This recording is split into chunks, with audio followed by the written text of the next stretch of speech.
My first dungeon is sponsored by Tabletop Bookshelf. Tabletop Bookshelf is genuinely one of my very favorite places online to buy indie TTRPGs. They have a fantastic selection from some of my favorite designers and excellent customer service. And as part of their sponsorship of this season of Perils and Princesses, they are generously offering one of the biggest discounts they have ever offered, 15% off Perils and Princesses, the adventure module Sweet Revenge, or any other game in their store if you use our exclusive promo code PERIL15. That's PERIL15 to get 15% off. But not only are you going to get 15% off, you'll be letting the fine folks at Tabletop Bookshelf know that we were the ones who sent you there. And this is incredibly important. It lets Tabletop Bookshelf know that their investment in us and in actual play is a worthwhile one. It helps them grow their business and also helps us approach more sponsors in the future so we can continue making My First Dungeon better each and every season. So go to tabletopbookshelf.com, use code PERIL15, and get 15% off your next favorite game. And with that, enjoy the show.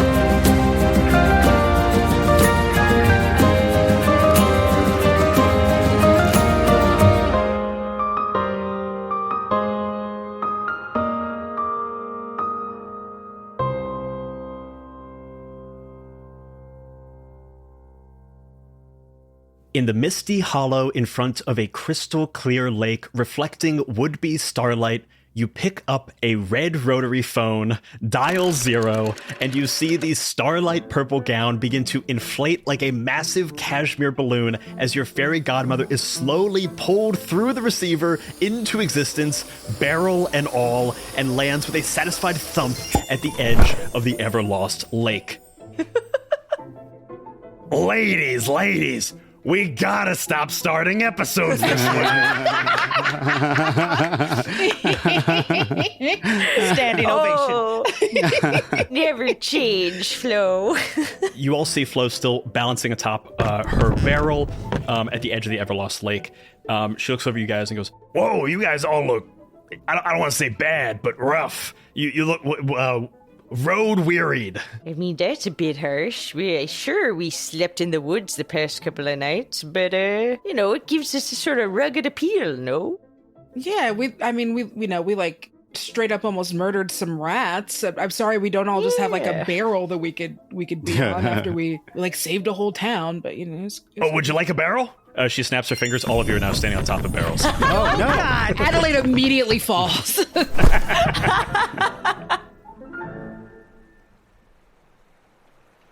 She looks around and goes, "Oh, hey, you made it to the Everlost Lake. This is great. Everything go well so far? Quest and everything?" Yes, we got the rat king's tail and helps the pixies out. They can use those tunnels again now. Well, congratulations. That's fantastic. What can I do for you? We need clothes. Yeah, I'd say that. Yeah, apparently we look road weary. Yeah, that's the word round town. Yeah. Yeah, it's there is a slight aroma as well. I'm not gonna lie. Adelaide does smell her pits. Yeah. Amira smells herself, smells Matt. It's not Matt. Matt smells great. I smell like outside, so I feel fine with all of this. Right. I'm on all fours, balancing on the barrel. So we have to go to the ball, but we don't know the theme, and we need clothes to match the theme. So we need two things, please. I'm doing my best to dig my nails into this barrel to help myself balance, but that's not what you should do when you're trying to balance on a barrel, so I look a mess. You guys just see Winnie is just kind of clawed into it and is just slowly tilting forward, just holding onto it. I imagine you would only look more menacing as you're slowly right. Just whole thing. Yep. Fairy Godmother looks at you and goes, "Oh, you want the bippity boppity blue light special, huh?" I think the time's come. Well, I gotta be honest, there's nothing more classic than dressing you up for a ball. Do you know the theme? Oh. No, we need you to tell us the theme, Flo, please. You can divine that, right? Ooh.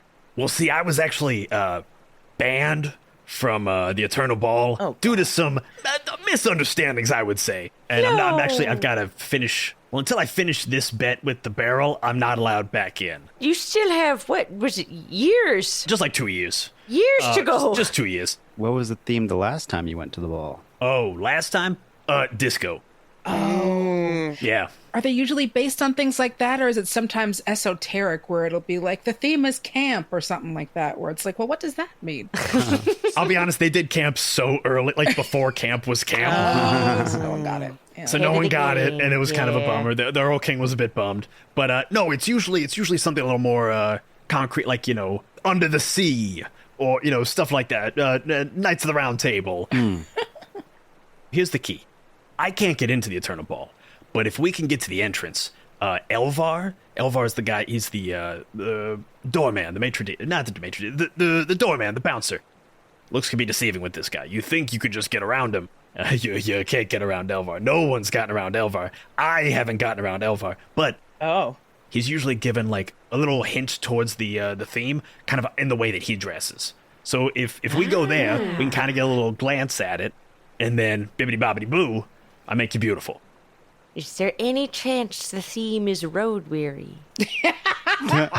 Listen, I'll be honest. They've been doing this for a long time. They might be running out of themes. You run out of themes. You run out of themes. Well, all right. I guess we could go see if Elvar can help us. Yeah, and maybe if we're lucky, the theme will be something that involves sticks in hair and 2-day stench.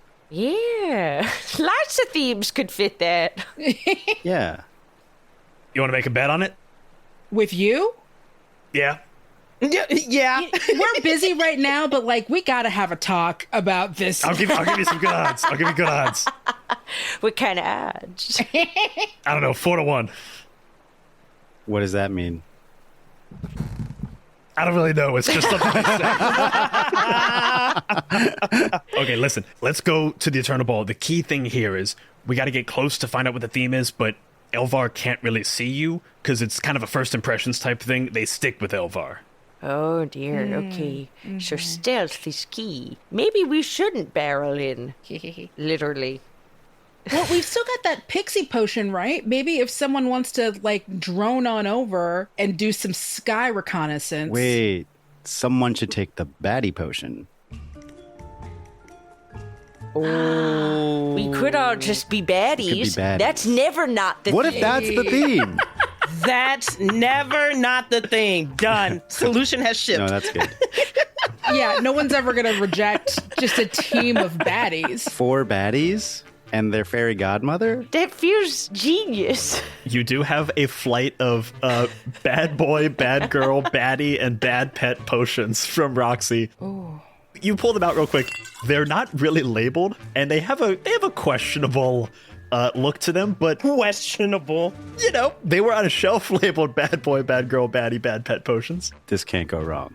Even if they're vintage baddie, that circles back around to be cool again. Yeah, I mean, if they did disco last year. Right? Yeah. So yeah, Adelaide is just gonna take one of the potions, pops the top off of it, gives it like a smell, and looks around for, I guess, the most bedraggled flower she can find. Ooh. Takes a little bit of the potion, just like a drop, and drops it on the flower to see what it does, if it has any effect. Oh. You do a little drop on this flower. It's kind of like a sun-starved daisy. So it was maybe once beautiful, but it's just been covered in this, eternal night kind of in the forest. You drip a little drop on it. It immediately sizzles, and the center of the flower kind of like bubbles and hisses for a second. Oh, God. And then you see a flash of light, and the daisy turns to a black rose with thorns all up the side of it. Oh. Does it have a booty? Does it have... Great question. Important question, BBL. Brian. Does the flower have a BBL? Flower Does it have a has BBL? a badonk. Look at this. The flower is thick. Okay. It's just a one leaf that is on the back of the stem that is just. She thick. Round it out. Okay. Oh. That's really tempting. The fair goblin looks and goes, damn, that's a hot flower. I don't know. Do we want to chance it? Do we want to sneak up on Elvar? Do we want to be baddies sneaking up on Elvar? As you say that, Amira's already finished the bad boy potion. What? The whole thing? This is the way. This is the way, Amira. This is the way. Okay, Amira, go ahead and roll me a wits test. Oh, God. Oh, no. I believe in you. I believe in you. I believe you. Come on, Here's what I'm Amira. going to tell you. Here's what I'm going to tell you. On a success, you will have advantage on all wits test while in the Eternal Ball. Okay. On a failure, you will have disadvantage on all wits test while at the Eternal Ball. Okay. Do I get to change in any way? We'll find out. It's just you, but you're wittier. So brave. So brave. So Brian, do I get advantage on that roll for being bold? No. No, fair enough. I rolled a nat 20. Oh, no. Oh, God. So we can't even heart dice you there. I really thought that we'd gotten all your bad rolls out, buddy. I'm so sorry. No. I'm so sorry, sweetie. I rolled real well last time, so you know what? This makes sense. He's like, you were due. it You was were due. time. It was your time. So, Mira, mechanically, you will have disadvantage on your wits That's tests cool. while in the Eternal Ball. Why don't you tell me what happens to Amira as you down the bad boy potion? As I downed the bad boy potion, Amira's kind of like a Cinderella-esque vibe of like sparkles and like shining and shimmering, and like you see like they get kind of like Sailor Moon enveloped in like light in a way. Oh my God, Oh, yeah. yes. Magical girl transformation, 100%. Yeah. Makeup looks on point, like the eyeshadow's sick, and they're wearing like a Jadena-esque suit. Classic man vibes, but like high femme in a suit, Damn. looking bad boy as hell. Damn. The cheekbones are popping. The cheekbones are popping. Damn. They look as though, I imagine, they have just been coated in like the cheekbones glow with moon dust from within. Mhm. Oh, Yeah. moon dust cheekbones. Ooh. That's what it Yeah. is. Moon dust Sunken cheekbones. moon Yeah. dust. Yeah, moon dust eyeshadow. It's looking good. Oh, wow. I'm kind of imagining not the look, but just the confidence of Kate Blanchett. Yeah. Oh, there we go. That's a vibe. Confident, but should not be, because my wits are bad. That's how you get confident, baby. And that's how you get the confidence, yo. That's called a lack of caring. There you go. Amira, how does that lack of wits, that disadvantage of wits, appear as you have this like magical girl transformation in this badass suit with everything you have? I like have like those like long like those cigarette holders, like those like cool fancy cigarette holders. What's it called? Yeah. It's like a vape type vibe thing, and I'm just hitting it, and then look at Matt and go, "Sup, toots." Matt just goes. Just shaking his head. Yeah. All right, calm down, Matt. He'll come around. You know who you're with, Matt. Yeah. And I go over to Matt and I smack his butt. Oh, wow. Yeah, that's nice. Not weird at all. That's the stuff. Not weird. No. We're right on the No, edge. it's fine. It's fine because he's a man. He's a He's a man. man in a horse's body. No, the shit is Listen, still wild. It's so I good. take a hit of my little vape thing, and I'm like, "Don't worry, me and Matt, we are in an open relationship. He does things with horses. I do things with humans. It's very modern and advanced." Thank you for clarifying that now, I guess. You're welcome. You're welcome. When you get the answer to unasked questions, Did nobody ask? I thought someone asked. No one asked. Hits the No, vape. not even a No, little. not really. Well, I thought you all wanted to know a little bit about me. Whatever. I'm a bad boy now. I'm a bad boy. I just give you my Bad opinions. boy. You don't have to ask. I'm an expert on everything. So all of you see this transformation happen with Amira, This sucks. looking like a bad boy, but seems a little overly confident. You see, there's maybe a gray lighting to this silver cloud.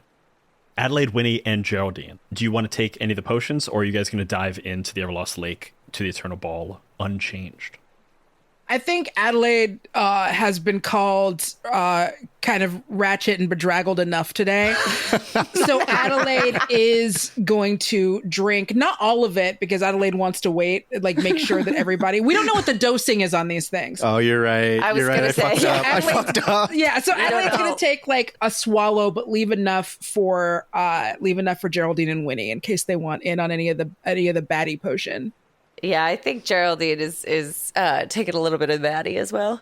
Winnie thinks there's something wrong with all of them consistently. That's like my factory setting is what's wrong with my siblings every day. No, I'm going to wait until I get in front of Elvar so I can make a tactical decision on what I should be doing next. The pendulum swings multiple ways. I'm on one end and Amira's on the other, and then Yeah. Adelaide and Geraldine are somewhere in the middle. Tactics. All right. We're going with light baddie. We didn't down the whole thing, so Daddy light. Daddy light. Daddy light. Yeah. It's the drink you drink in college. That case of Batty Light, 30 for $20. Oh god.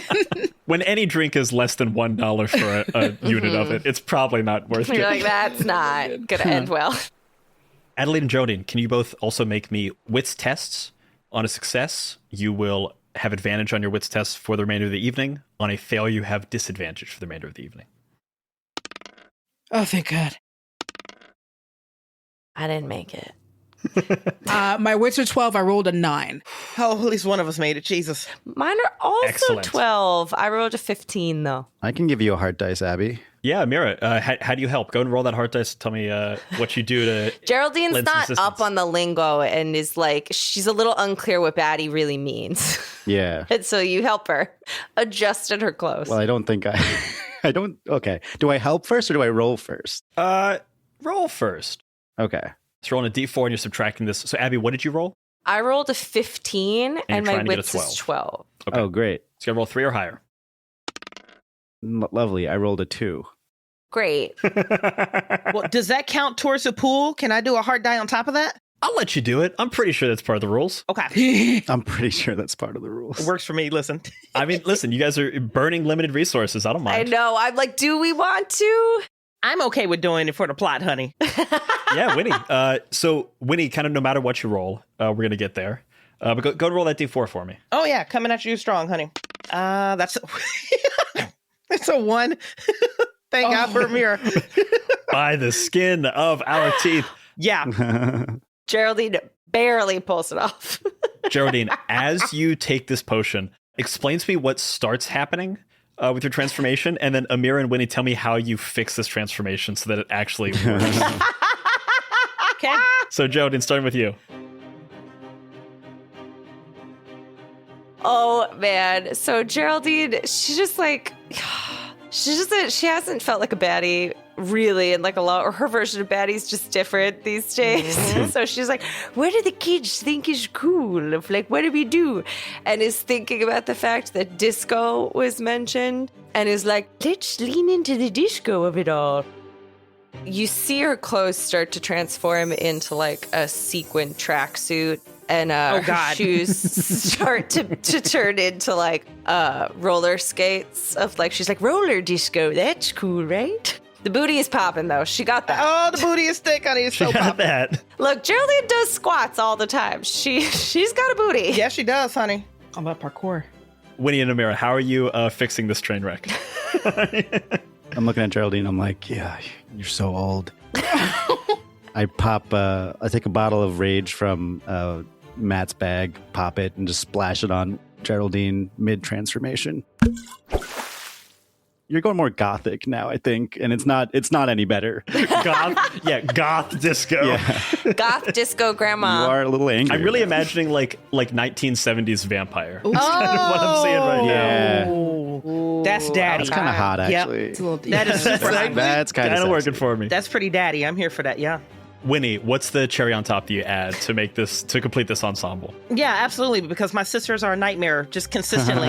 So there's roller skates and disco happening, and I'm still trying to balance myself on this fucking barrel going back and forth, and I'm looking at nonsense. Whoa, whoa, whoa, whoa. And then my feet start backpedaling in the wrong direction. I come back upright, and then Amira splashes Geraldine with a bottle of Rage, and now suddenly there's like this goth situation, and the entire concoction makes zero sense to me whatsoever. at all. I don't see a middle way to fix this. She's going to be confused, which means we're going to be confused. But Geraldine is our primary mouthpiece. And we are not walking into this ball without somebody that is grounded on who they need to be. So I think at this point, I'm going to release my front 2 claws from the barrel and just allow it to roll backwards. And I'm going to bump Geraldine and all of that thickness directly in front of the lake, where she can get like a perfect star-aligned mirror image of whatever it is she wants to see that will make her feel most confident, regardless of what's actually happening on the outside. Oh, Nice. Throw it back on. That's awesome. Wow. Wow, what a GM as a player move. What a GM has I love that you went with self-confidence. Yeah. That's the real baddiness. Yeah. That's the baddie- inner baddie. That's- Yeah, the baddies were the confidence we made all along. all the way. Along the way. So the constellations that Adelaide don't believe exist do, and I'm able to just coordinate a perfect moment between you, the reflection, and the stars coming down on this lake for you to see what you need to see to get through this. I feel like Geraldine in the reflection, she gets just like a little peek of her with like the water moving a bit of it's her at whatever age it was that she was like, I'm hot. And she feels really good about herself as you know, an old lady, but she is an old lady. And she gets a little peek and she's like, oh yeah, I got my swagger back. Okay. Hey, let's go. All I want for Geraldine is for that age to have been like 2 years ago. 2 years ago. It was the last season. Yeah. It was like spring. Yes. It was last season off screen. Yes. And hey, I was looking good. Geraldine, as you flash out of this, you look over and see Adelaide mid-transformation. Adelaide, what does your magical girl transformation look like as you succeed on this roll? I also think that self-confidence is what your inner baddie is, but Adelaide don't give a shit about none of that stuff. Adelaide already had a booty. The booty does get bigger, and she already had a booty, so it's like, it's almost reaching uncanny valley proportions, but it doesn't like quite get there, but it is definitely like, if it didn't move like water, you might think it was butt shots. It is a definite double. It is, yeah, it is 100% like, oh, they come in that size. Oh, that's cool. It's like me when I walk past any full-length mirror in a department store and I'm like, oh, that thing just keeps going. That's a joke I'm making with a bunch of people who've never seen me in person and have only seen me do shows where I sit down. I got that thing on me. Anyway, so... I'm really imagining that scene from The Hobbit where Merry and Pippin are in the bar and one of them comes over and goes, this is a pint. Yeah. They come in pints? I'm getting one. Exactly. And then the hair again is like unbedraggling itself. And so the curls, which had been a little bit improved and like dematted by the pin, are now like fully moisturized, fully poppin'. She has got that Carol's daughter. She has got that kinky curly, like the curls are going. Mm-hmm. She is in what I can only describe as an outfit that one might wear to watch their professional NBA player boyfriend if you're sitting courtside. Yes. Why is that such a clear middle image for me? That's So vivid. Holy shit! Danielle, that's so good. Wow! Like trying to look like she didn't try hard, but there's no way you take that long to get in a skirt that tight if you didn't make some effort. Man. Cute crop top, the hair is going, the face is great. She kind of smells like what people say Rihanna smells like, which is a scent that none of us know because we'll never be in the room. But like she No. kind of also smells like that. And It's the stuff dreams are made of, kid. yeah, like amazing, right? They're always like, you know when you've been in an elevator with Rihanna. And I'm like, I would never leave. Do you? And then you notice on one of her canines, you do notice that there is like, it is now a jeweled tooth. Yes. Rad. The jewel is like a piece of candy. Like if someone did an emoji of like what a piece of candy looks like, it's like right there, like hell yeah. on her canine tooth. And it shines every time the light hits it. Bedazzled. Yeah. Bedazzled K9. Yep. Yep. Bedazzled canine. as you guys all come out of this magical transformation, fully transformed into like party attire, or at least party attire of some form. Who knows if it fits the theme, but it's certainly like ready to go to a party. We're ready to boogie. Fairy Godmother goes, all right, y'all looking hot. Winnie, we're gonna get you there. With the clothes. You look good, kid. The eyebrows like squinch, but I'm just, whatever. I'm not going to argue with you tonight. We got stuff to do. Listen, I've been on this barrel for 200 years. I get snippy sometimes. I haven't had a good bet in 3 years. It's crazy. Oh, We're going to fix that. We're going to come up with something. Let's get to the ball. Let's try to, real quick reconnaissance, see what Elvar's theme is right now. Get you all bippity-boppitied, get you in that party, okay? Let's do it. thanks, Flo. All right, everybody follow me. And she dives barrel first into the lake. Geraldine's going to leave her barrel on the shore. Just for later. Fair Godwin's head pops up. All right, little rude, but, whatever. Oh, wow. It was a gift. It was a gift. It's a little hard to carry around, I'm just fucking with you. All right, let's go. Hero Forge offers fully customizable tabletop miniatures with dozens of fantasy species and thousands of parts to choose from, all within your browser. They can make your perfect mini in a variety of materials, including bronze, color standees, and colored plastic options. They can even put your custom miniature inside a 20-sided die, so your character lives in every attack roll and every saving throw. And if you like to 3D print your own minis, Hero Forge offers downloadable model files so you can 3D print your unique designs at home. And Hero Forge is constantly expanding its catalog of customization options. New parts are added every single week, and major features like new species and custom posing are updated on a regular basis. So visit HeroForge.com to start designing your custom miniature today.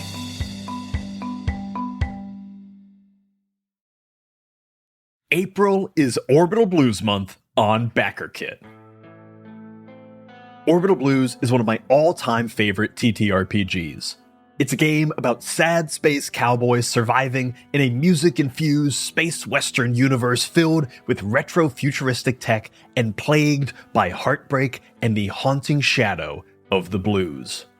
Orbital Blues Month is a multi-project crowdfunding event that features new material, new adventures, and even new music that is all going to be landing on my gaming shelf. From a new book of NPCs and setting inspiration to an interwoven series of adventures set on an interstellar train line to even a high-octane space racing adventure. Plus, there is a new original soundtrack by our favorite interstellar composer, Behold, including the track that you are hearing right now. So check out all of the excellent projects that are part of Orbital Blues Month over on BackerKit, now through the end of April.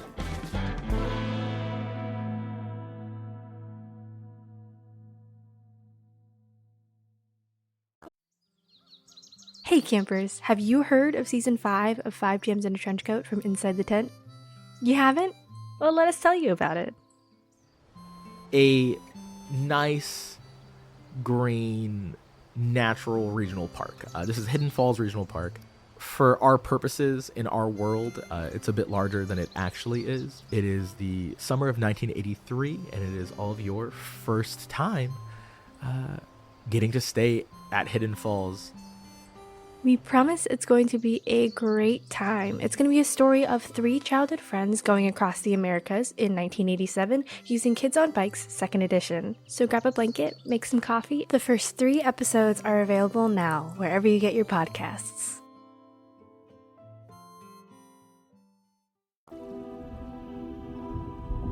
You guys dive into the Everlost Lake, and for a moment you think is going to be like a splash or a hit of cold water. Instead, just opens up around you as the fey presence of the hair clip on Adelaide's hair kind of like expands around you into a bubble that brings you like softly and smoothly down to the bottom of the lake and almost through a kind of like mirror at the bottom. Like you see a moment where it stops, you float back up where you would see the surface of the lake above you, but instead of surfacing where you were, you now pass while moving vertically, now pass horizontally through a massive standing mirror. And as you emerge, you see fantastical and massive columns that stretch into the sky as if they would house some kind of ceiling, but there is no ceiling above you. They just stretch on into infinity and into like cloud work and into mist as you see the massive gated, gilded entrance of the Eternal Ball. There's a line of people stretched there, all in like various costumes and fancy ball attire, but all with wildly different ideas of what they think the theme is. Oh, good. They're just like us. They have no idea. They've come like dressed to impress, but clearly don't have an invitation and are just trying to like, get their way in. And at the front, you see a very slight, very like pale, almost blue ferryman, tall, pointy ears, and a blue pencil-thin mustache. Outside of that, looks exactly like Stanley Tucci. Oh my God, yes. Oh, okay. All right. We see what you're cooking with. Okay.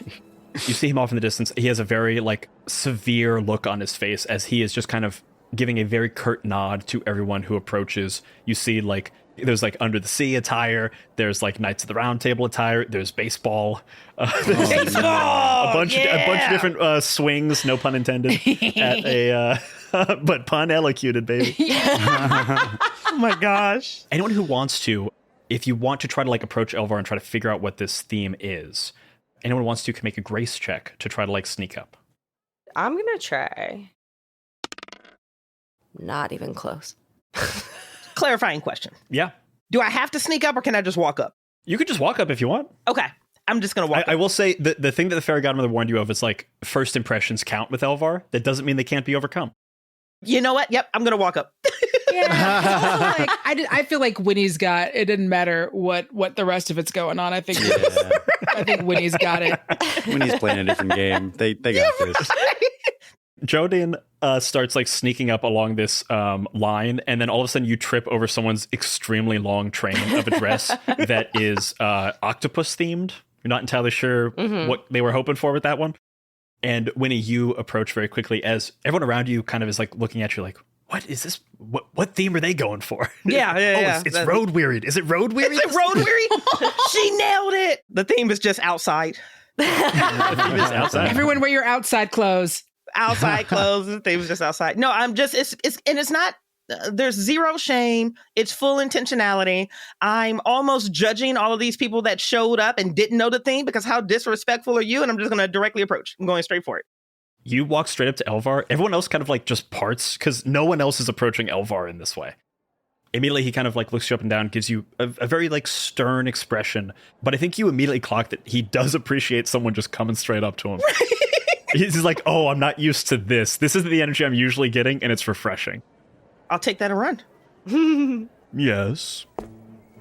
How may I help you today? Good evening. You are Elvar, the renowned guard of the door, correct?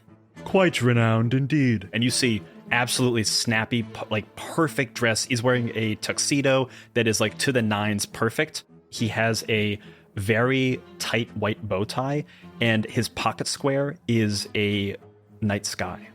Oh, that is delicious. I'm going to push you for one more piece of information. So Yeah. just really fast with that response, Winnie is just going to almost recognize where I am in the feral pecking order here. I am submissive to this particular individual. So it's just going to be a bow, a quick drop of my head, and almost like a step back in recognition that this predator is just higher tier than I am, at least in this moment.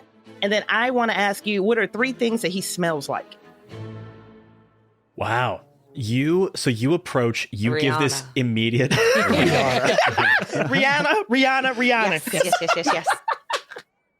You approach, you give this immediate bow and this bit of submission, and you see that this like the law of the jungle is very much being applied in this moment. He gives you kind of like a small, curt but respectful nod as you kind of like make this small introduction.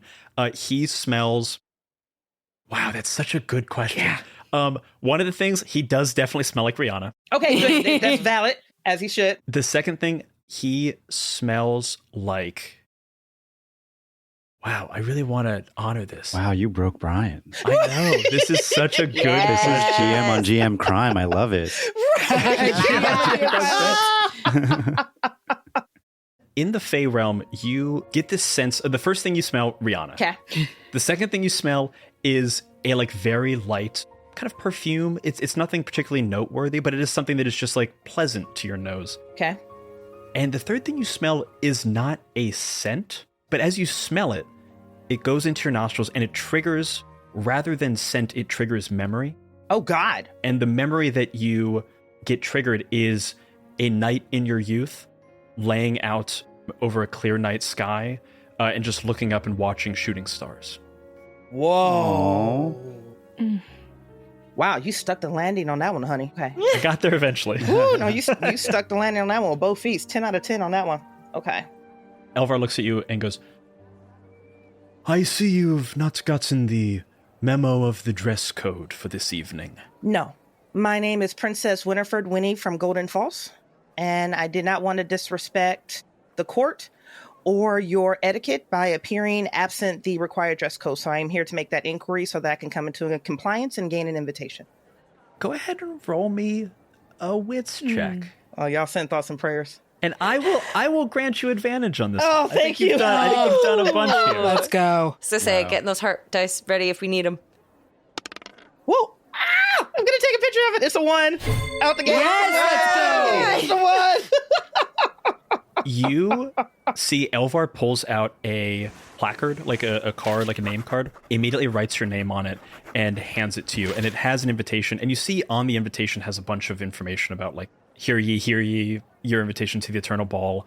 The theme this year is the celestial sky and constellations above. But he doesn't even give you really time to read that because he looks at you, he pulls the handkerchief out of his own pocket and stuffs it into your pocket.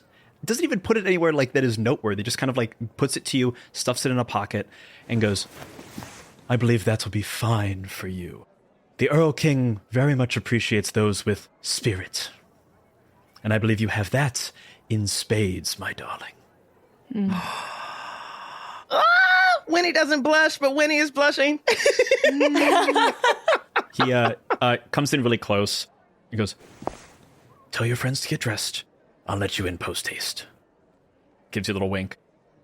I step back with a polite nod, and I'm going to start just stepping away. Always the 3 steps backwards before you turn your back on an individual of this, magnitude. As you're stepping away, Amira's like, Winnie, did you get a +3? What's up? Can we come? We're all good. We're good? I'm going to turn around and give like a quick snarl, like, "Grr, I was working on it. But yes. I have the theme, and we have an invitation now, and it covers all of us. As you run back, you see you are getting dirty looks from everybody along this line who still like didn't hear the conversation of what the theme is. They're like, everyone was trying to get in, all professional eavesdroppers trying to like understand what the theme is. None of them got it. The fairy godmother pulls you guys aside and goes, all right, you ready for some stars, honeys? Let's do it. Yes. Yeah, Flo. And for a moment, you see your fairy godmother, as you maybe haven't seen her in some time, do some proper fairy magic. And her fairy magic, she pulls out a star-studded wand. Literally, not a star like a pointed star like you would see on a child's plaything. Rather, you see a star of the celestial sky stuck to the end of a stick. And she begins to wave it around. Slow. All of your baddie outfits become emblazoned with stars and sparkles and constellations and jet black like accents that if you look into for too long, you realize you are looking into infinity. Oh, these are gorgeous. I think, Winnie, as the spell kind of goes over you, do you want a transformation to happen? Or in this moment, do you want to stay as you are? Oh, I'm going to I'll take a transformation. When it can get cute for once. Hell yeah. What Yay! what is your bippity boppity blue light special look like? So I think the Bibbidi Bobbidi Boo from the Bibbidi Bobbidi Boo special is I actually just get adorned in an all black jumpsuit because of course I'm going to go on all fours at some point. I can't be in a dress. I don't have time for that. Classic. So it's an all black, this infinity dark black, just velvety jumpsuit with no stars on it, which feels weird. It doesn't feel on theme. Suddenly I'm out of the kind of like the parameters of expectation, but all those tattoos that I have all around me, they all begin to glow and the tattoos begin to move on my skin. Whoa. as constellations moving on my skin from around like the black jumpsuit. That's so nice. How rad. come there's all these little pictures and stuff though, and all the star pictures? Oh, I'm gonna kill her. It's like, it's so cute. So cute. So brave. So brave. So brave. So brave. Winnie, your transformation is complete with all of these pictures and constellations, and even the pieces of the suit that remain momentarily just that Vanta black. It is a color that draws people in. They want to look closer to see, is there something there? Is there something hidden there? And you guys begin to walk forward through, and as you pass Elvar, flashing your invitation, the doors themselves, with a smile from this doorman, open up, and you are admitted into the Eternal Ball.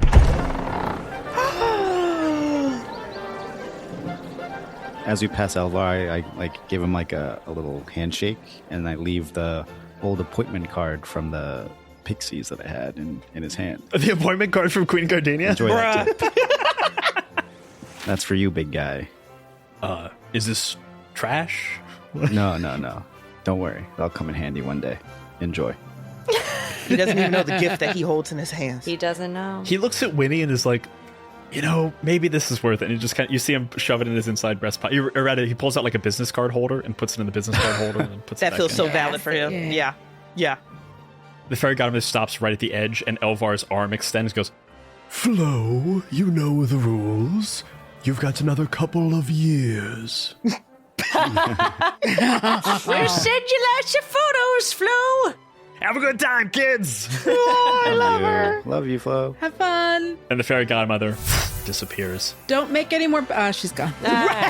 Don't do the. Oh. Straight to Vegas. Straight to Vegas on that barrel.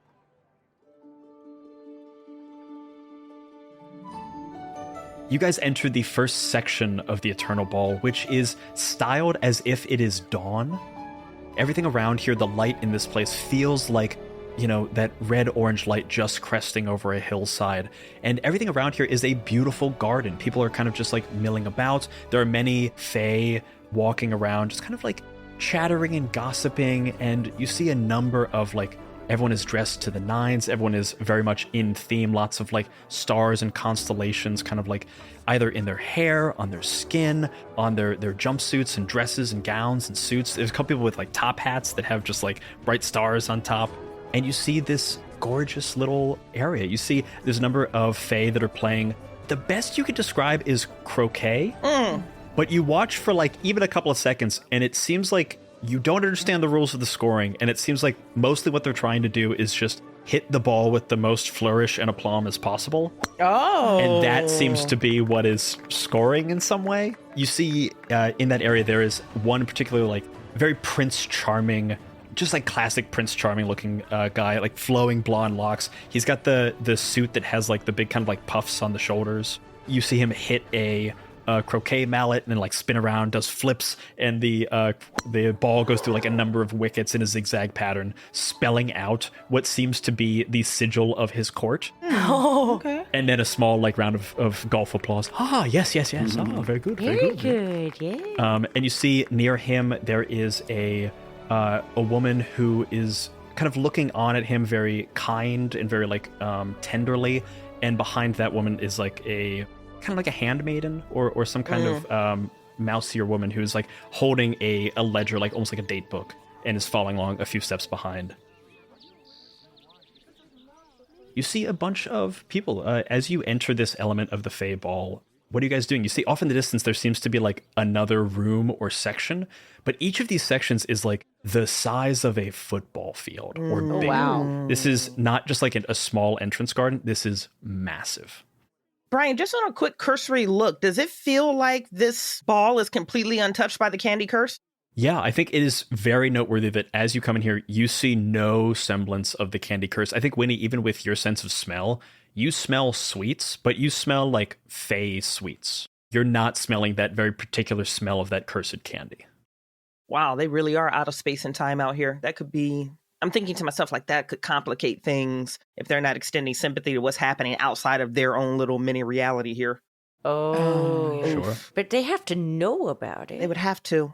So in character, this This ball doesn't seem like it's been touched by the curse at all. The pixies, even their food was being compromised in Celine's village.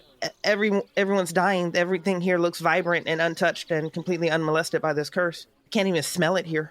Should we ask someone? Yeah, I'll go ask someone. Adelaide walks in a way in which she is milliliters away from that butt, just bumping into everybody at every second. Almost like you would wonder if her lower back is having a complication.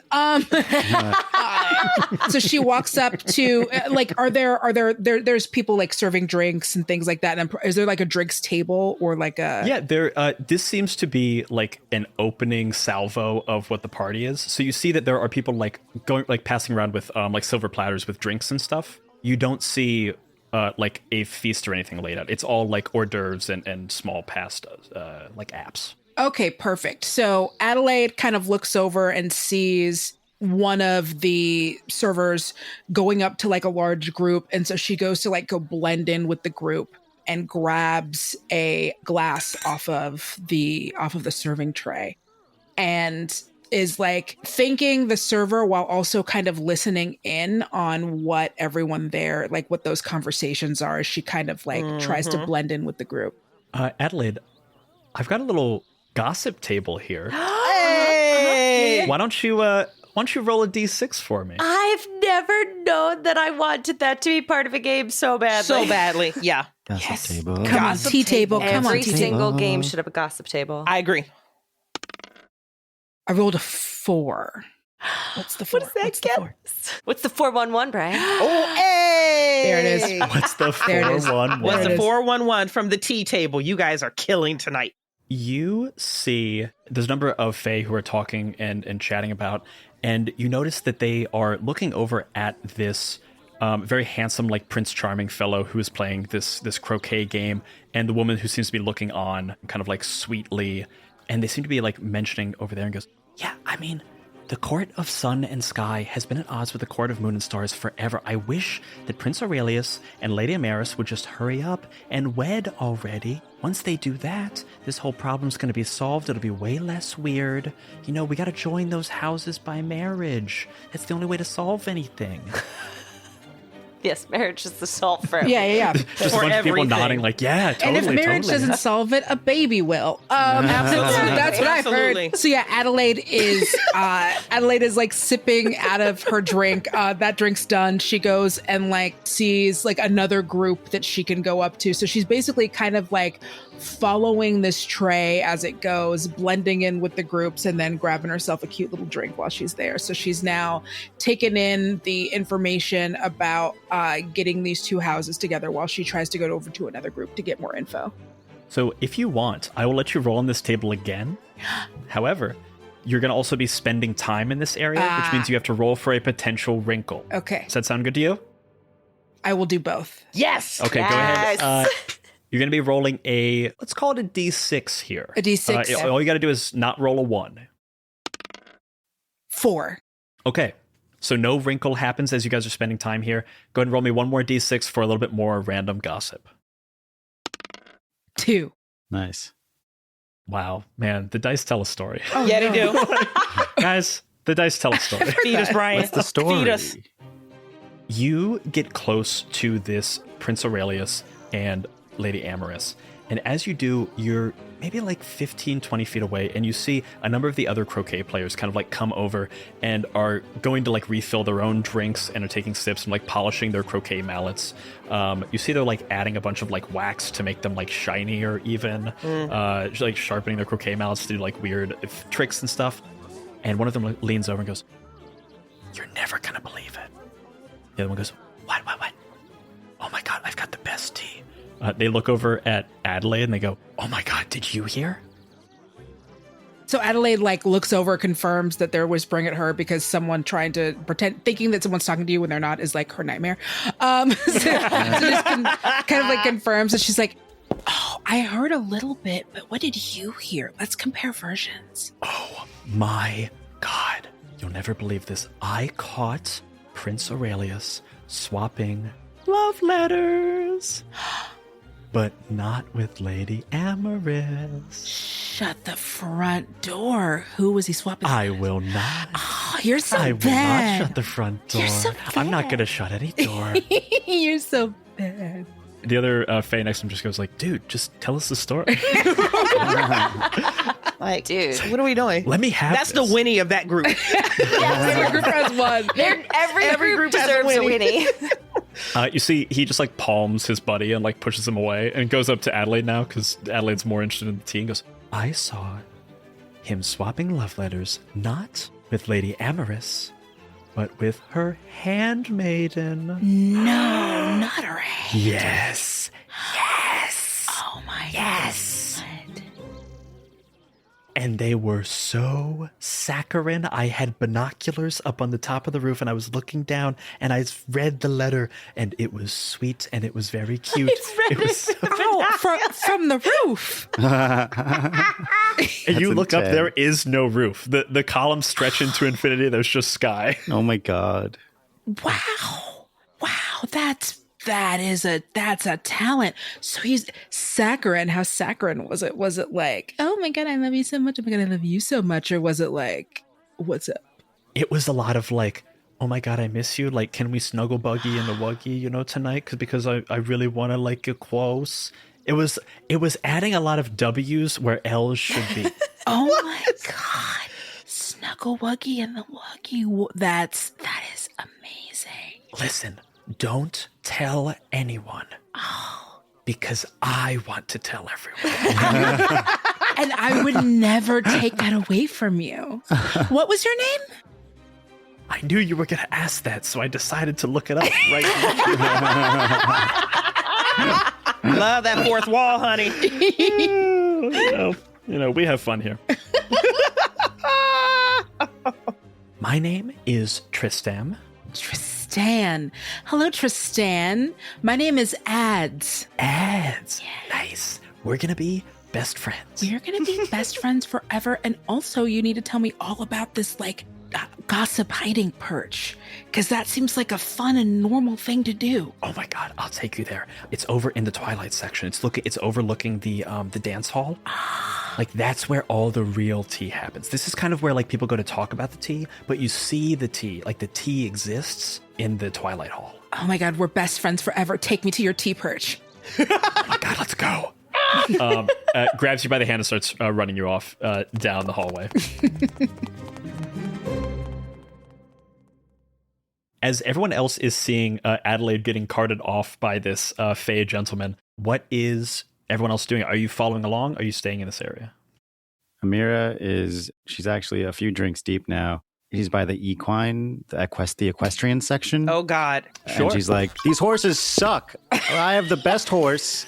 You're never going to believe the horse that I have outside. You couldn't, I guess we could have taken. Anyways, these horses are terrible.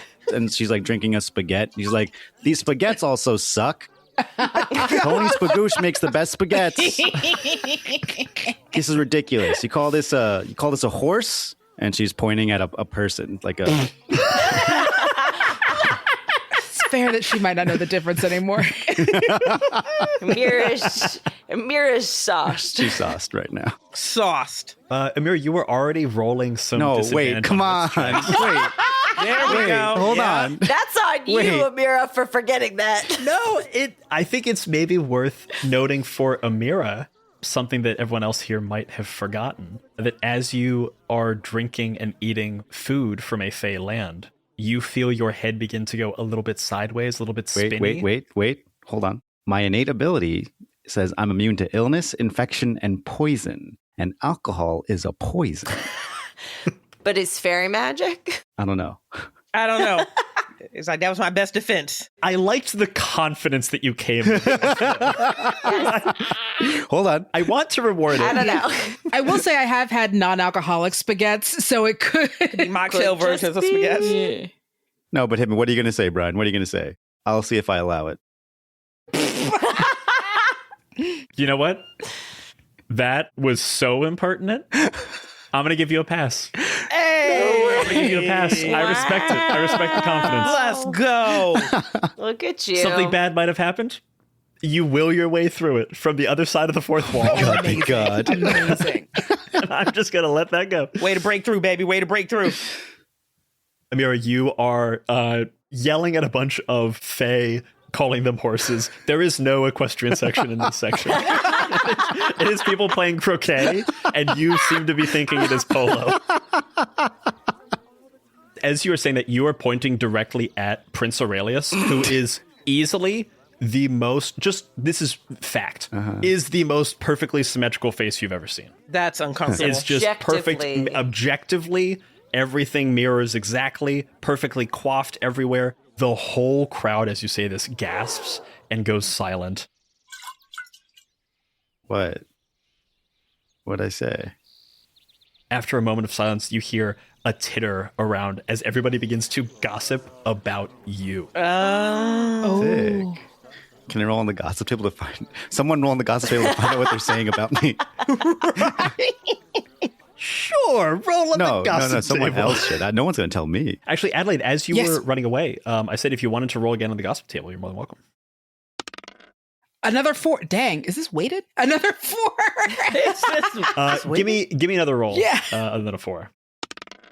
Okay, now I rolled a 1.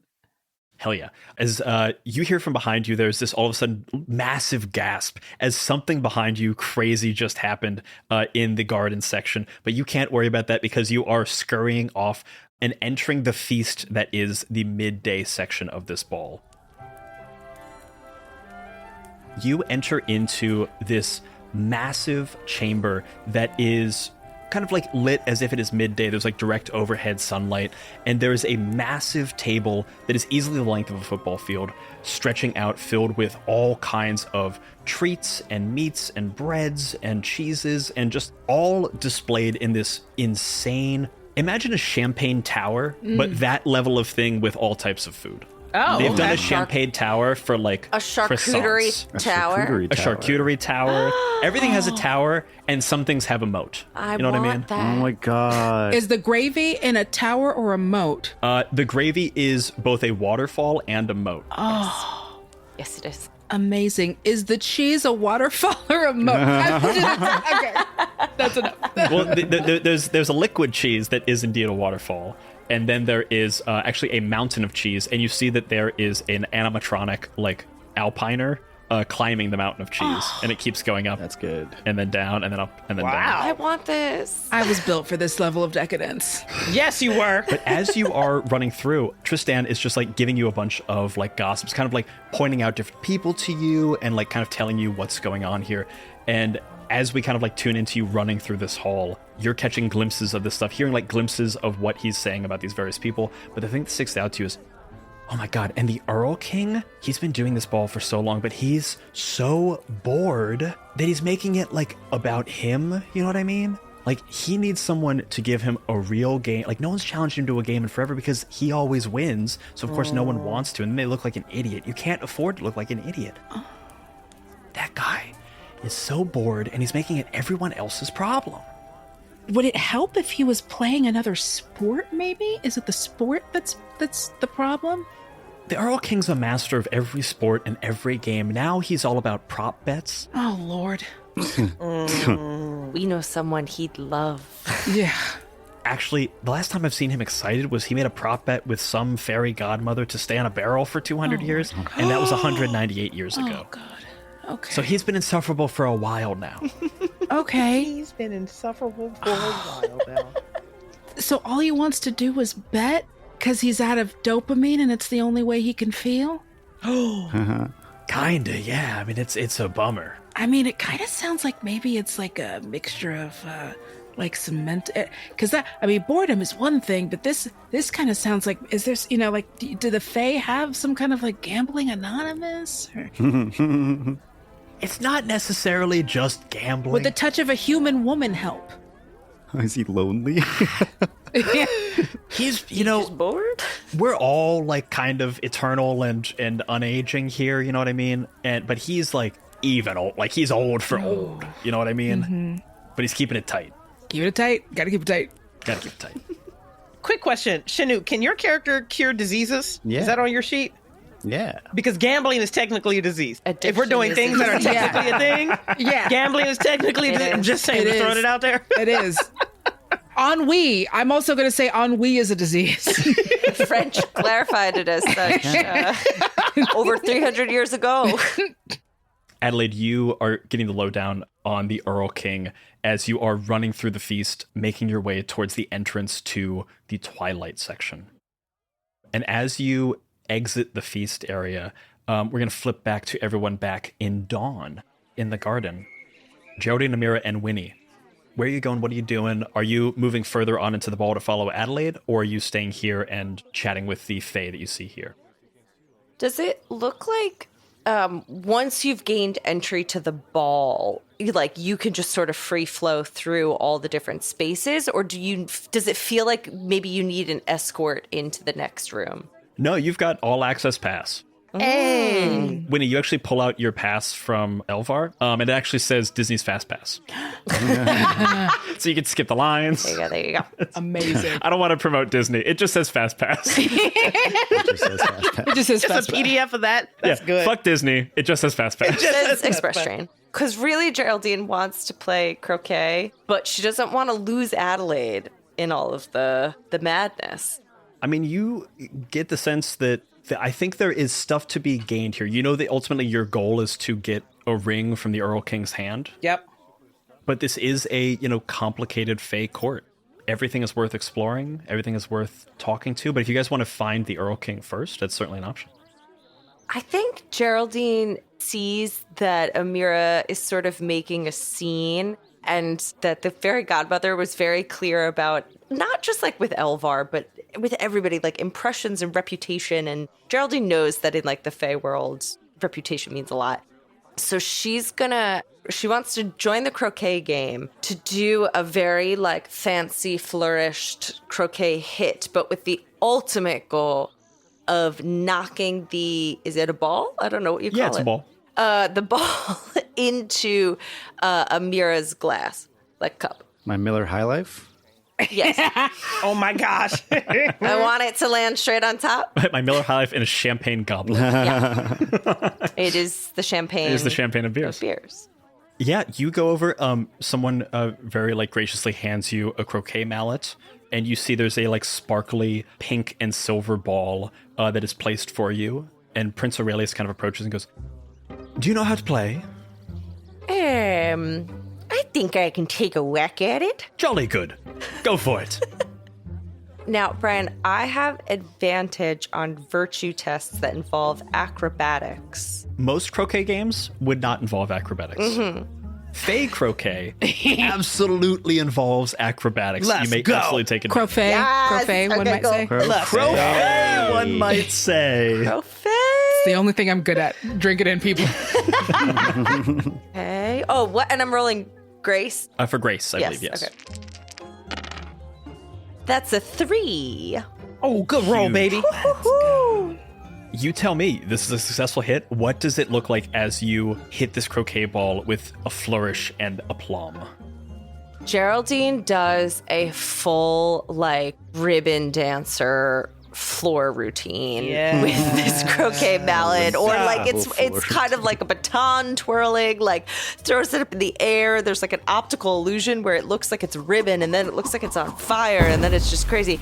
And she just does a whole floor routine, and then does a sort of spinning windmill motion for the final hit.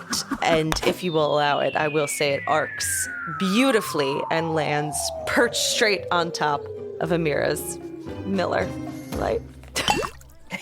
Miller High Life, not Miller Light. Oh, I'm so sorry. Miller High Life. Come on. Come on. With a shot of Aperol and lemon juice in it. That's a spaghetti, baby. That's a spaghetti. I'll be We're gonna honest, Put the I was- recipe in the notes, in the show The notes. whole time, I was just bluffing that I knew what a spaghetti was. I was just, sure. It's a good drink.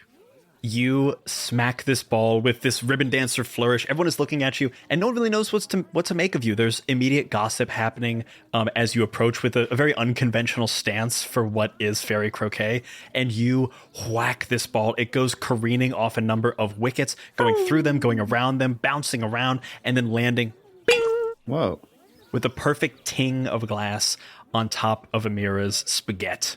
And all around you, the crowd kind of hushes for a moment and then goes, "All right, woo!" get a very polite golf clap all around, and the prince comes up to you and goes, Miss, that was wonderful. I've never seen such a hit like that. Fabulous. Good show. Oh, thank you kindly. The name's Princess Geraldine, and over there, my partner in performance, that's Princess Amira. Oh, Geraldine, look, you met the horse. Bruh. Her special skill is comedy. A comedian. Yes. All right, I don't want to play anymore. I'm done. I'll be sure to introduce her to Finnegan then. That sounds like a perfect match. There are two other lovely princesses in our gathering, our entourage. Princess Winnie over here and Princess Adelaide, who I seem to have lost track of at the moment. Well, let me introduce you to my bride-to-be, Lady Amorous of the Court of Moon and Stars. And of course, I am Prince Aurelius of the Court of Sun and Sky. It's a pleasure to meet you, Geraldine. A pleasure indeed. Congratulations and best wishes to you both. Lady Amorous kind of looks and goes, thank you very much. That is very kind of you. We are very excited for our big day, which has yet to be determined, but will be coming up shortly. And just enjoy the engagement. Yeah.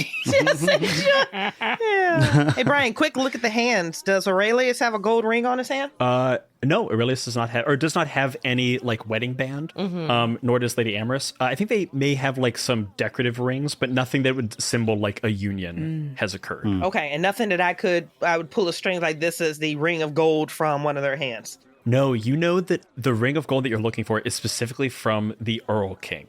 Oh, okay. And sorry, I missed that somehow. That's not Aurelius. Got it. Okay. Correct. This is a particular fae in the court of the Eternal Ball. Okay.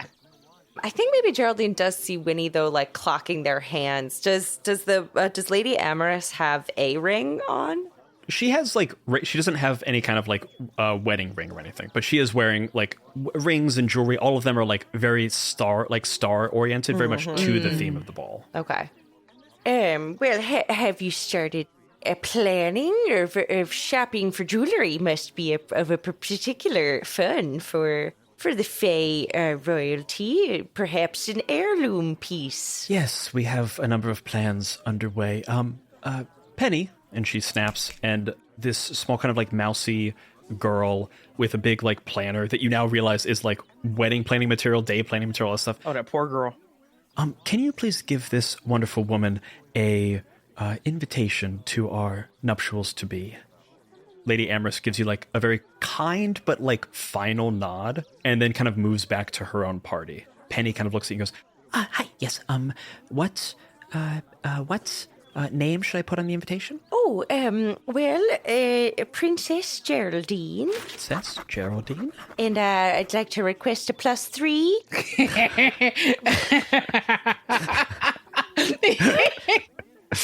I believe the invitation was extended to the party. I'll just give you the other name, just in case. You see a personal assistant who does not know what to do, which is maybe the most scared creature in the whole world. Which is, she looks at you and like very kind of politely takes down the additional names in your party, hands you kind of an invitation that's very clearly meant for just you, and then kind of goes, if you need anything else, I'm at your service. Any invitee of Lady Amorous is a devoted friend of mine. Well, I don't want to keep you from your post. I know you seem quite devoted in your attention. I wonder if you might tell me where we may pay our respects to the Earl King. Oh, of course. He is located in the twilight section of the party. The furthest hall down, maybe a 10, 15-minute walk from here. There's a wonderful dance floor.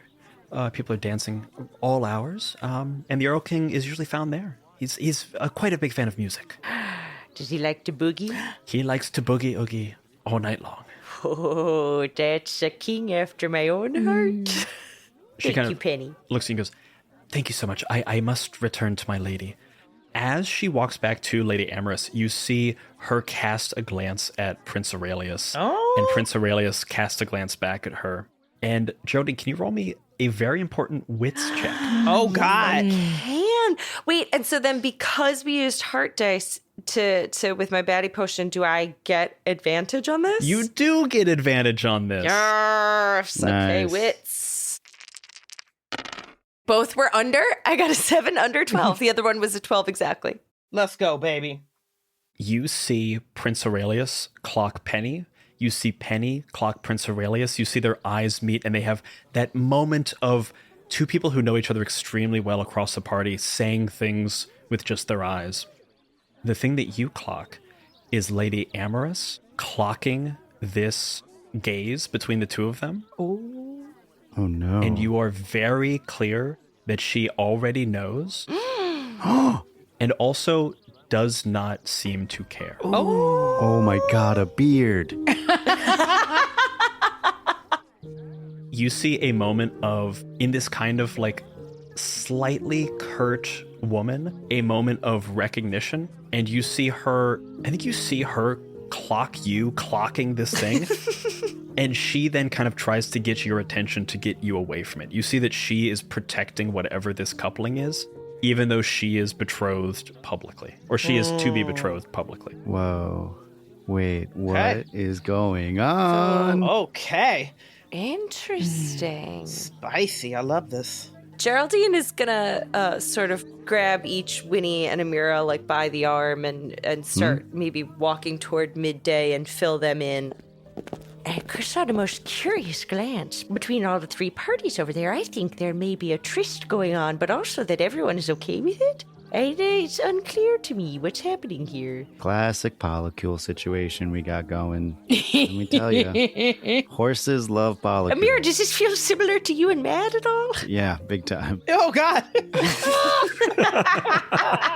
Right on the edge! So close. It's getting close.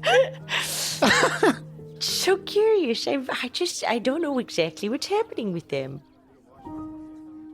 The three of you kind of discuss what could be happening here as you kind of like begin to make your way to the midday feast section of this ball. Midday is like kind of the center section of this thing, which is a massive feast. Everything is a tower or a moat or a waterfall. And there are also a lot of jello molds. You're not sure what that is. That might be a Oh, leftover. well. Love it. Jello. Classy. And as you guys begin to enter into the feast, we flip forward to Adelaide. As Adelaide, you get to the end of this feast and you enter a pitch black hallway. This is the first time that you've felt enclosed in the entire time you've been here. Everything else is vaulted ceilings that go on to infinity. This is the first moment where there is a tunnel.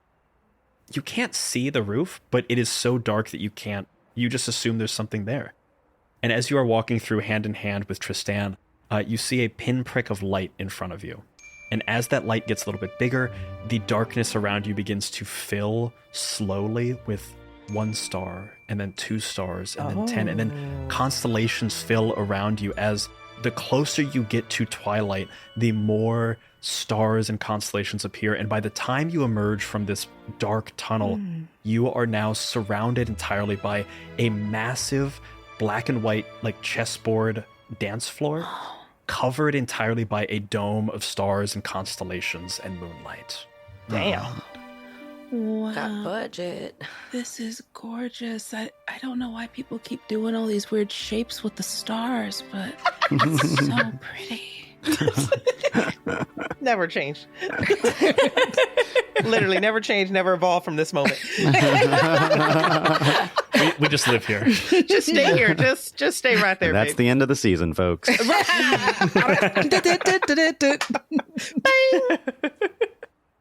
And Adelaide, at the far end of this hall, you see there is a grand throne that is maybe the first thing in this entire room or this entire festivity that isn't necessarily decorated to theme. It is a golden, shining throne on a dais that has like one of those very tall backs. And sitting on that throne, you can see from here, is a gorgeous fey man who, rather than sitting at attention, is sitting with his back on one of the arms and his legs over top one of the other arms. Of course. In like a very lazed back pose. I know that this is an audio medium, but One of my favorite things in the book Sweet Revenge is the artwork for the Earl King. Nice. Oh, show us. Adelaide, you look and you see the Earl King lazed over on a throne of gold, and this is the figure you see. No, They did. no, God. they Oh my shut God. the front door. No way. Undefeated. Shall I describe him or shall you? Please, Adelaide, describe who you see on this throne. I see on this throne, I only see a portrait, but I'm going to use context clues to assume this is a slight man with at least an extra 2 or 3 inches added via a gorgeous heel. I'm going to say probably about 5'5" of pure funkiness. Is the skin tone the same on here as it is from what I'm... Yeah. Or is the same here? So this man is adorned in various shades, from hair to skin to clothing, of purple, like a lilac or like a purple. His curls are juicy and poppin'. He wears a knowing smirk, which occasionally turns into a beautiful pout. There's a very distinct frill from inside his very tailored purple blazer. Anywhere else in the world, this would be a very distinct style from the 80s, but we're in fake Feyland, so it kind of blends in and feels normal, but it does feel like a very fancy dandy lad. If this area, I guess we would call this the Minneapolis of, of this area. Let's go. Not a prince, but an Earl King, and that doesn't make him any less funky. Yes. Very Beautifully done. You see the Earl King, the exact visage of Fey Prince, the pop star to end all pop stars. So good. He plays every instrument. So good. He played Plays All of every them. instrument. all of them on the album. And is a master at ping pong. Really? Yeah. That's cool. For real? Oh. Yeah. In the space between you and you and the Earl King, Me and Earl Prince. You and Earl and Earl Prince. Prince. You're Yep. the Earl Prince. Yes. I really can't emphasize just how great this illustration is. It's It's worth very good. looking at the book just for this. Oh, it's so brilliant. You see the Earl King, even from this distance, across a maze of people dancing in beautiful menageries and patterns and like synchronized dances across a long, massive black and white checkered dance floor. You see a person who looks extremely and thoroughly bored. At that moment, Adelaide does, which there was like a way that she was able to like catch the prince's eye. She is wearing the required lack of clothing that she thinks might do the job. And she is also, while clearly a black woman, is racially ambiguous enough that she might be able to attract him. So Adelaide turns to Tristan and says, "So that's the Earl." Oh, yeah. He pulls out a fan for you and just kind of gives it to you. Yeah, he kind of has that effect on everyone. Adelaide is fanning like no one has ever fanned before. Bosoms have never heaved the way they are currently heaving. Yes. You see your hair is just like billowing behind you. Someone walks behind you and then gets like blown back a little bit. Jesus. Yes. The fan gives the hair the slow motion air out effect for sure. Yes. Yes. You see all around you, there are women who are doing like similar things. There is this one woman who has just like massive hair, a big flower in her hair that has like, sun, it's like sun and moon kind of thing going to it. Also heaving bosoms. The art for this woman, that's the only way to describe it. She also has art. Yes. Oh, damn. Damn. So you see a number of women. Many of them are. There's a number of people who are like showing off for the Earl King. trying to get his attention. There are people who seem to be like members of the court who seem to not care and seem very aloof. But throughout this, there's this massive dance going on. Adelaide, if you want to try to get the attention of the Earl King, there's a long dance hall between you and he. But also, yeah, I mean, you tell me, how would you like to get the attention of the Earl King? Jeez, I think the best way to get the attention of the Earl King would just be Adelaide walks up through kind of the crowd of horny onlookers, and as she does, she uses her new ability. We leveled up. We leveled up during the last episode, and Adelaide now has the ability of shatter. Does the Earl have a glass in his hand? Of course the Earl has a glass in his hand. Adelaide opens her mouth and reaches a pitch which is focused so that it doesn't break any of the other glass or glassware in the place. It is zeroed in, so it is just to break the glass that is in the Earl's hand. You better work. Let's go. Yes. What do you have to do for this ability? So this is one of my special abilities. And so it's shatter. You hit the perfect resonating high note. Any glass, crystal, or other brittle objects between this area crack and shatter. But because I passed that witch check, that means I get advantage, right? On like wits and stuff. That's so I am going to use this so it only affects the glass that the prince, or damn it, that the Earl is holding.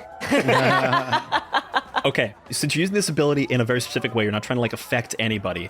I want you to roll your gift dice. So you can either roll 1 gift dice or 2. For 1 gift dice, you'll have a certain level effect. 2 gift dice, you'll have a greater effect. Okay. And the gift dice is okay. Oh, those are your D6s. Okay. Can I roll them one at a time? Yeah, roll one at a time. Okay. I rolled a 5. Nice. Okay. Woo! Big. Do you want to roll a second? If I roll a second, because if I roll a second and it doesn't work, then I've lost that gift dice, right? Until we rest up. So because you're using this in an interesting way, this effect is going to work. It's going to be kind of like, I'm going to scale it based on what the sum of the dice total is. Okay. So because you rolled a 5 on that die, you will expend that die. So now you only have 1 gift die left until you have a long rest. So if you want to save it, you can, or if you want to like kind of roll the dice as you maybe. You can to try to get an even better effect. I'm going to do it. I'm rolling the dice. I'm Way to doing tell it. your stories. Yeah. A 3. Okay, so it helps, but I still get that dice. Yes. With an 8 total, you keep that dice. One of your gift dice is expended as you look out over the crowd of onlookers and dancers, all doing their best, showing off, trying to woo the Earl King, get his attention, just create a moment of magic as you hit that pitch so high that even these Fae cannot hear it. And you can it is so high that it almost manifests physically as a beam of light going from your mouth across the dance hall, going directly through all of these dancers, them diving out of the way of it. And then, bing! You see it just tap the Earl King's glass, and the glass explodes around him, forming this corona for a moment as you see the Earl King framed in broken glass. He looks to you across the hall, his face surrounded by the shattered glass. In a moment, sees you through the crowd. The crowd stops. The Earl King stands.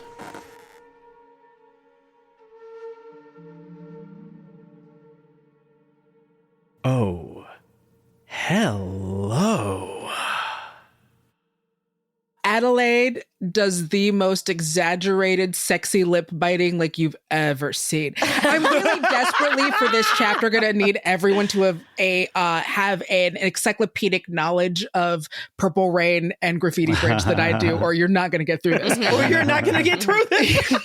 But so Adelaide just like bites her lip in like the most exaggerated way, and then looks at the Earl King, turns on her heel, and walks out of the room.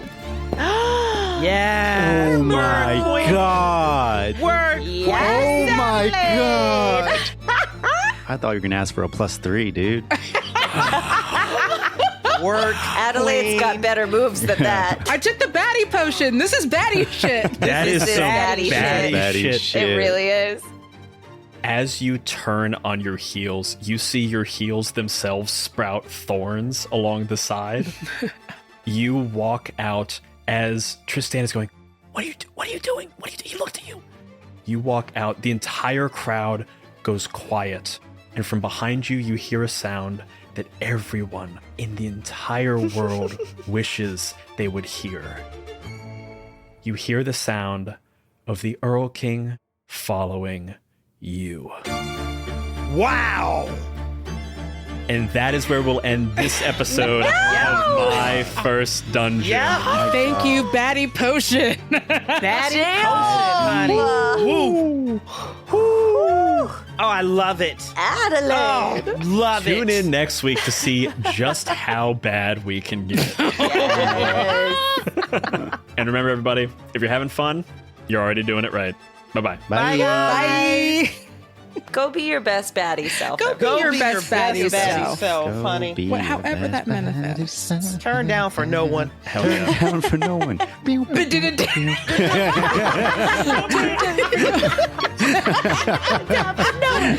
It's my favorite remix of this.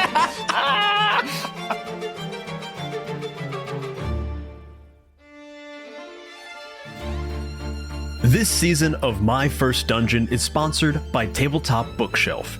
Tabletop Bookshelf is one of our favorite online game stores and offers a curated selection of indie tabletop RPGs and solo games delivered to you with care. Use code PERIL15 to get 15% off of Perils and Princesses, Sweet Revenge, or any other game at tabletopbookshelf.com. This episode features the voice talents of Brian Flaherty, Abby Hepworth, Bridget Jeffries, Danielle Radford, and Chinook Tessera. Editing and sound design by Jay Stroutman. This episode features a theme song and some original music by B. Hold. Additional music and sound effects provided by artlist.io.